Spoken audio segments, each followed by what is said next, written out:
जीवन का परम सत्य क्या है? दोस्तों, आपने इसे जान लिया तो जिंदगी में कभी धोखा नहीं खाओगी, कभी बेइज्जती नहीं होगा आपका, केवल आपके साथ ही दुख होता है। तो आइए जानते हैं श्री कृष्ण भगवान ने जीवन आसान बनाने का क्या उपाय बताया है। जानकर आप हैरान हो जाओगी। दोस्तों, कहा जाता है कि अधूरा ज्ञान विष के समान होता है। जानने के लिए वीडियो को पूरा अवश्य देखिएगा। तो आइए जानते हैं। गुरु की सेवा करना शिष्य का कर्तव्य है। अगर शिष्य अपने कर्तव्य का पालन न करे तो उसका नाम तो शिष्य रहेगा, पर उसमें शिष्यत्व नहीं रहेगा। गुरु का कर्तव्य है शिष्य का कल्याण करना। जब तब गुरु शिष्य से कुछ भी धन मान बड़ाई चाहता है, तब तक उसमें गुरुत्व न रहकर शिष्य की दास्ता रहती है।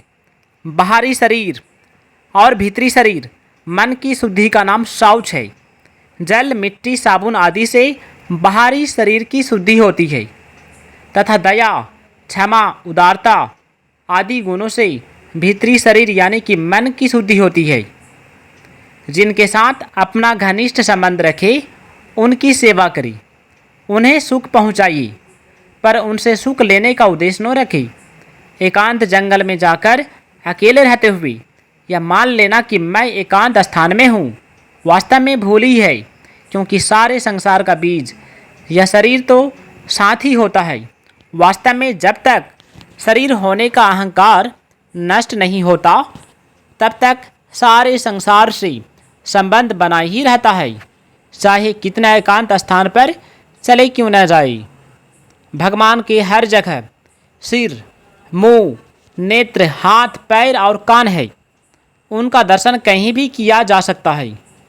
भगवान सबसे प्रेम और अपनापन रखते हैं, लेकिन किसी से मोह नहीं रखते। जो उत्पन्न होता है वह कार्य कहलाता है, और जिसके द्वारा कार्य की सिद्धि होती है वह करण कहलाता है। आइए, भगवान श्री कृष्ण ने सबसे बड़ी बात क्या कहा, सुनकर हो जाओगे हैरान। भगवान श्री कृष्ण कहते हैं कि जिन योनियों में बहुत सा सुख प्राप्त होता है उन्हें सत्य योनि, तथा जिनमें बहुत सा दुख प्राप्त होता है उन्हें असत्य योनि कहते हैं। गुणों के आधार पर ही प्राणी को सत्य या असत्य योनि की प्राप्ति होती है। महापुरुषों की कभी निंदा ना करे, यह अवनति का कारण बनता है। सूक्ष्म से सूक्ष्मतम और विशाल से विशालतम सभी प्राणियों में परमात्मा समान रूप से स्थित रहता है। परमात्मा किसी में छोटे बड़े या कम ज़्यादा नहीं होते। घर के अंधेरे को मिटाने के लिए तो प्रकाश को लाना ही पड़ता है, लेकिन ईश्वर को कहीं से लाना नहीं पड़ता। वे तो शाश्वत सदैव हर स्थान मौजूद होते हैं। आइए दोस्तों, भगवान श्री कृष्ण ने गीता के अध्याय 14 में क्या कहा। 3 गुणों से बनी हुई है सृष्टि। दोस्तों, गुणों का व्याख्यात्मक वर्णन किया गया है। ये तीनों गुण प्रत्येक व्यक्ति में कम या अधिक मात्रा में अवश्य पाए जाते हैं। ये तीनों गुण ही व्यक्ति को व्यक्तित्व के चारित्रिक गुणों को दर्शाते हैं, समाज में उसके व्यवहारिक प्रभाव का नियंत्रण करते हैं। अपने इन गुणों को उभार कर या दबाकर कोई भी व्यक्ति न केवल सफल हो सकता है और न ही ईश्वर की कृपा प्राप्त कर सकती है, अपने मनुष्य जीवन का उद्देश्य सार्थक कर सकता है। भगवान कहते हैं कि मूल प्रकृति से ही सब प्राणियों का जन्म होता है। मैं जीवात्मा रूपी बीज के रूप में प्रकृति के गर्भ से शरीर को जन्म देता हूँ। लाखों योनियों में उत्पन्न प्राणियों की जननी तथा मैं ही सबका जनक यानी कि पिता हूँ। जीवात्मा को पैदा होते ही मूल प्रकृति के 3 गुण सत, रज, तम घेर लेते हैं। सत्व गुण व्यक्ति में सुख और ज्ञान की इच्छा जगाता है, और रजोगुण राग, मोह और आसक्ति उत्पन्न करता है। जीवात्मा को कर्म फल की इच्छाओं में बांध देता है। तीसरा गुण तमोगुण है। यह भ्रम, छल, प्रपंच और अभिमान जागृत करता है। क्रोध का भी कारण तमोगुण ही होता है। तमोगुण मनुष्य को दुर्गुणों के भंवर में फंसा देता है। संक्षेप में सतोगुण निर्बलता, उदारता को बढ़ाता है।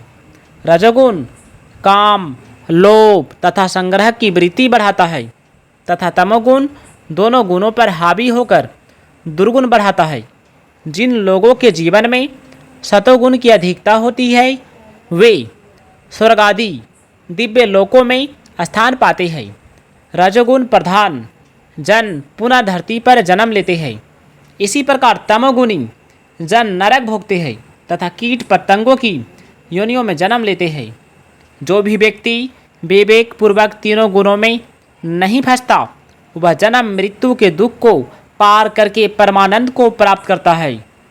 भगवान श्री कृष्ण कहते हैं प्राणी 4 तरह से जन्म लेते हैं। पहला जन्म लेते हैं गर्भ से।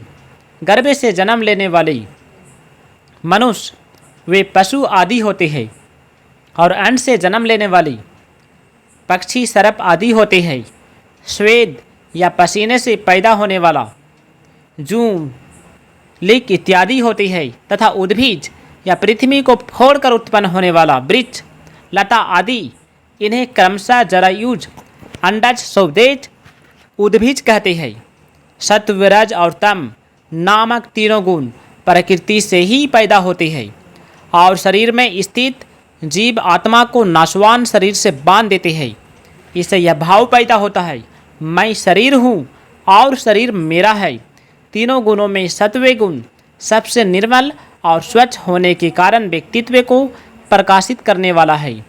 सत्व गुण की वृद्धि होने से व्यक्ति परमार्थी और परमात्मा में एकाग्र रहने वाला होता है। सत्व गुण के 2 भेद होते हैं, शुद्ध सत्व एवं मलिन सत्व। शुद्ध सत्व में मनुष्य भोग पदार्थों से दूर रहकर शुद्ध मन से अपने सारे कार्यों को भगवान को अर्पित करता है। मलिन सत्व वाला व्यक्ति स्वयं को भोग्य पदार्थों में फंसाकर ईश्वर से दूर कर लेता है। रजोगुण व्यक्ति को सांसारिक भोगों में उलझाए रखता है, इसलिए इसे परमात्मा प्राप्ति के मार्ग में बाधक कहा गया है। तमोगुण सबसे नीच गुण है। यह अज्ञान और मूर्खता से पैदा होता है। यह सत्य असत्य कर्तव्य और कर्तव्य के ज्ञान से व्यक्ति को भटका देता है। सत्व गुण से अंतकरण मन और ज्ञानेंद्रियाँ, रजोगुण से प्राण और कर्मेंद्रियाँ तथा तमोगुण से स्थूल पदार्थ शरीर आदि का निर्माण होता है। खाली बैठे रहना, सोते रहना, जरूरी काम न करना, काम को टालते रहना, इस प्रकार का आलस्य मनुष्य को अक्रमण्य बना देता है। तमोगुण मनुष्य को अक्रमण्यता, आलस्य और निद्रा के साथ बांध देता है और उसकी आध्यात्मिक एवं सांसारिक उन्नति को रोक देता है। तमोगुण सत्य असत, कर्तव्य और कर्तव्य, हित अहित के ज्ञान विवेकशीलता को अज्ञान के अंधेरे से ढक देता है। दोस्तों, यदि वीडियो अच्छा लगे तो वीडियो को लाइक, चैनल को सब्सक्राइब कीजिएगा और कमेंट में जय श्री कृष्ण राधे राधे ज़रूर लिखिएगा। जय श्री राम।